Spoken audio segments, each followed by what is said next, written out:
Section 2.3, number 42, we're given two complex numbers. Square root of 3 plus the square root of 15 times I times square root of 3 minus the square root of 15 times I. And when you get comfortable with these, what you're going to see is we see that these things are complex conjugates. The only difference between them is that the imaginary number has a negative sign in one of them and a positive sign in the other. And when we multiply these things together, we're going to see that the imaginary part goes away in that case, which is why we really like these conjugates. Okay. Now, this is standard binomial multiplication. The only thing we have to keep track of is the I bit. Okay. So we're going to get square root of 3 times the square root of 3. We're going to FOIL this out, which is square root of 3 squared plus the square root of 3 times minus the square root of 15i, so positive times a negative is a minus. 3 times 15, you can stick that in. 3 times 15 is 45 if you'd like. There, we will get the I following along there. It's just like the X. Okay.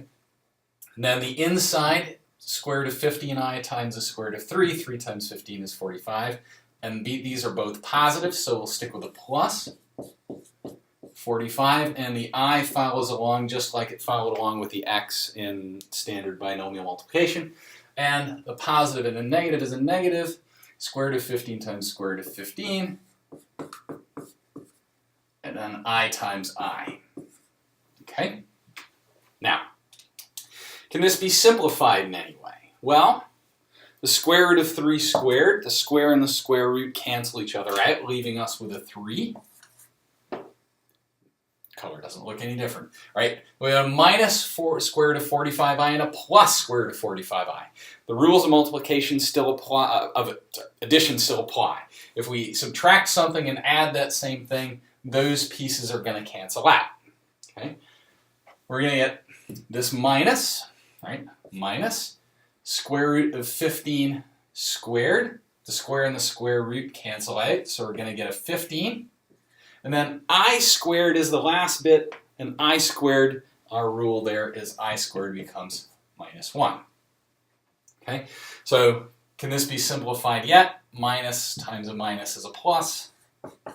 3 plus 15, and 3 plus 15, this is now standard real number addition, is 18.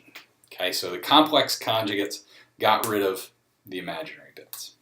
We're going to see that again when we do the fraction ones coming up.